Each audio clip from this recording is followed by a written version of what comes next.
Hey, welcome back, Data Junkies, to INST 304 Statistics for Information Science. I'm your host, Sean Jansen, and I hope you like the new shades.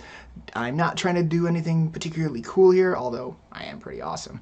But instead, I'm hoping that it will be a little less distracting since I'm going to have a full video throughout this particular time, that you're not going to see my eyes moving back and forth to the screen where I'm going to be getting some of my prompts. So let's just talk a little bit more about this module here. So this module is a new module we're jumping into, Inference Part 2, Introduction to Hypotheses, Power, and Effect Size. I'm really excited about this particular module here because we're making the transition from descriptive statistics, where we've been learning about things like mean, medians, and modes, and ways that we can talk about the data, but not in a way that we can apply it from a sample back to a population, which is where the heart of inferential analysis is at. So now we're starting to make that transition just before we get into the different types of testing we're going to do.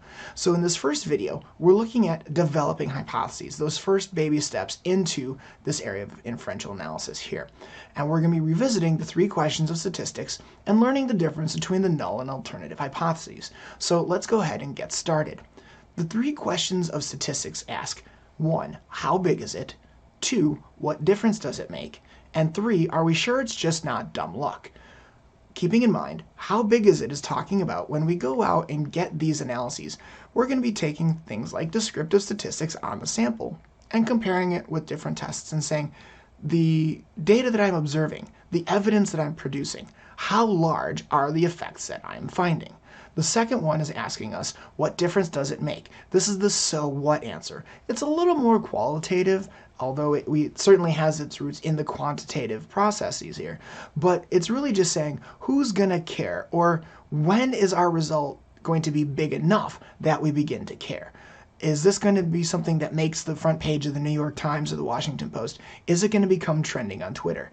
Or the third question then says, all right, we might be big enough, people are going to care about it, but how do we know what we know that we found? How do we know this just isn't dumb luck? Remember, inferential statistics is talking about getting a sample to refer back to its population to be generalizable and representative. At least those are our goals. And so what happens if our sample just is not representative, is not generalizable, and we just don't happen to know it? We've done everything we could, we have our strong data sets, but it just didn't work out. Think of it like a pot of soup, and it hasn't been fully mixed up. We stick our ladle in, and then we try a little bit, and we just so happen to get a ladle that doesn't taste like the rest of the pot. We might not know. All we know is that one little microcosm in the universe that is our sample. And so just by random dumb luck, it is what it is. And we have some tools to help us figure it out. We're going to be talking about those more as we go. So let's go ahead and talk a little bit more specifically about developing hypotheses. Hypothesis testing, which is really where we're starting to move now, is hypothesis testing. Remember that theories we talked about in a previous unit are these mutually exclusive ideas where we're talking about relationships between variables and statements and things about the world around us. How does X influence Y? Or are there relationships between X and Y? Is there a dependency between X and Y? And what we can do then is from that theory say there's going to be one of 2 potential realities here. We have what's called a null hypothesis and an alternative hypothesis. The key to understanding some of these is that only one of them is going to be true. We have one universe that we live in, and in that universe, the null is going to be true, or the alternative, but not both. And so with that, we're going to use estimates through sample statistics to make these sorts of educated guesses to see if which one it is that we are going to support. And the little jargon that we use to talk about this is what we call rejecting the null hypothesis or failing to reject the null hypothesis. What does that mean? If we say reject the null hypothesis, this means that our results are statistically significant. We have enough evidence with the how big is it that we can say it is different enough that what we have is different from our null. The null is going to say, and we're going to get more into this later, but the spoiler is that the null says that there's no difference, and we are finding a difference, and that difference is big enough that we're saying it's too far away from being no difference. And so we can reject this null hypothesis that there's no difference between our samples. And failing to reject the null hypothesis, yes, I know, it sounds weird, that our results are not statistically significant. The effects that we found, the how big is it, was not big enough to be statistically different from that null hypothesis. And so we say fail to reject the null hypothesis, at least when we take it at the population level in reference to our sample.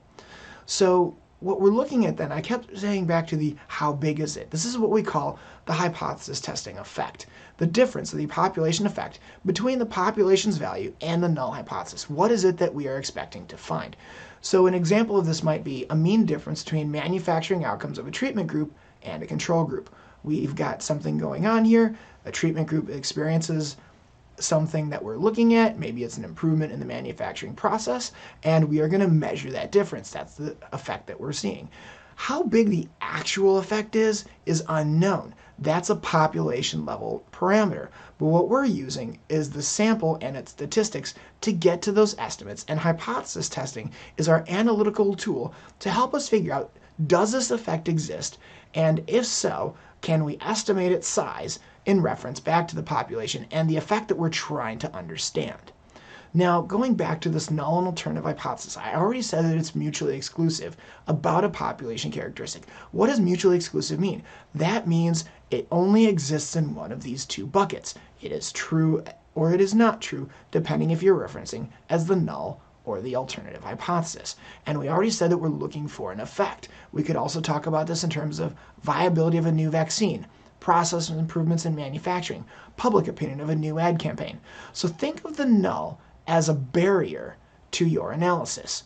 And in order to overcome that obstacle, that wall, that barrier, we need evidence. I don't know how many of you are watching True Detective. I'm certainly watching True Detective. Maybe I'm going to be dating my video for people watching it later when True Detective's not on the air. But in that show, they are looking for evidence to resolve these particular crimes. And so what you're looking for is enough statistical evidence to say we can overcome this analytical barrier and say we have strong enough evidence to reject this null hypothesis that we do have differences, and these differences are meaningful and large enough to be considered.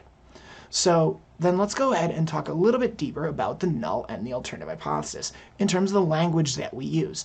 The null hypothesis is written as H0. You can say it in terms of H0 or H0 just as well. The alternative is HA. If you have multiple alternatives, which is possible, we can number them H1, H2, H3, all the way until you get to the total number. And these we simply say, as we write them, the H alternative, H1, H2, etc. Now, when we're looking at these null and alternative differences, the null, as I said before, is always going to say there's no difference between the groups. The effect size that you're looking for is 0. We don't have enough evidence, and we are going to fail to reject the null hypothesis. Whereas conversely, in the alternative hypothesis, there is a non-zero effect. Whatever differences we're finding, the effect is not 0, and it is large enough that we say we've got strong evidence, strong enough that we reject the null hypothesis. And remember, the null hypothesis says there is no effect. The effect size is 0. So it's strong enough to say that effect size is not 0. Why do we use this funny language? Well, it's all about this guy named Karl Popper. Karl Popper was a philosopher of science, and a quote I have up on the screen says, "Insofar as a scientific statement speaks about reality, it must be falsifiable. And insofar as it is not falsifiable, it does not speak about reality." That's a fancy way of saying that what we're looking at is we have this idea, and we can't prove that it's true. It's too hard. There's too many things in the universe around us to say, this is true.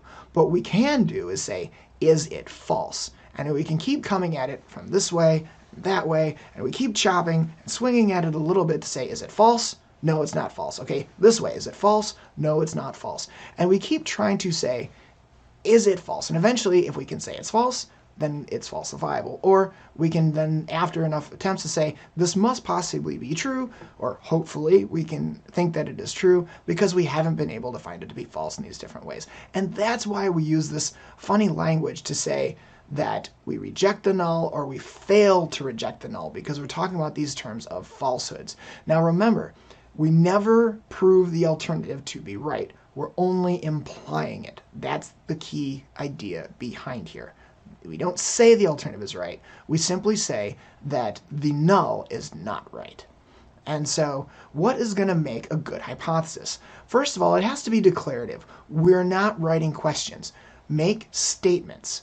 And when you have these statements, you want to be specific about the relationships between your variables. Remember, theories are discussed in terms of variables. What you want to avoid is something called fishing. This is where you start with these vague statements, they're not specific, and it's sort of fuzzy on these boundaries. You throw it out there, you're casting your statistical line, and you're seeing what bites, and you go, ooh, I found a cool relationship, this is what I really meant. Doesn't quite work like that, and it's frowned upon heavily in the research communities, in the analytical communities. So what you want to do is be specific. The more specific you are, the less it is that you are going to be accused, at least, of fishing. And when you write these hypotheses, it's often good to try and reflect the theories, reflect the literature, and reflect established frameworks. Go ahead and understand the areas you're working. Now, these could vary greatly depending on where you're working professionally and or academically.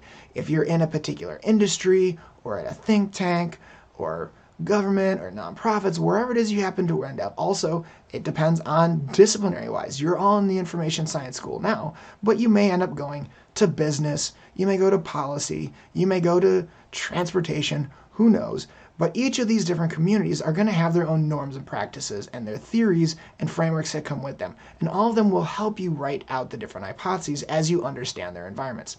You want to be brief and succinct. Make sure you get your point across without having an entire paragraph just to describe it.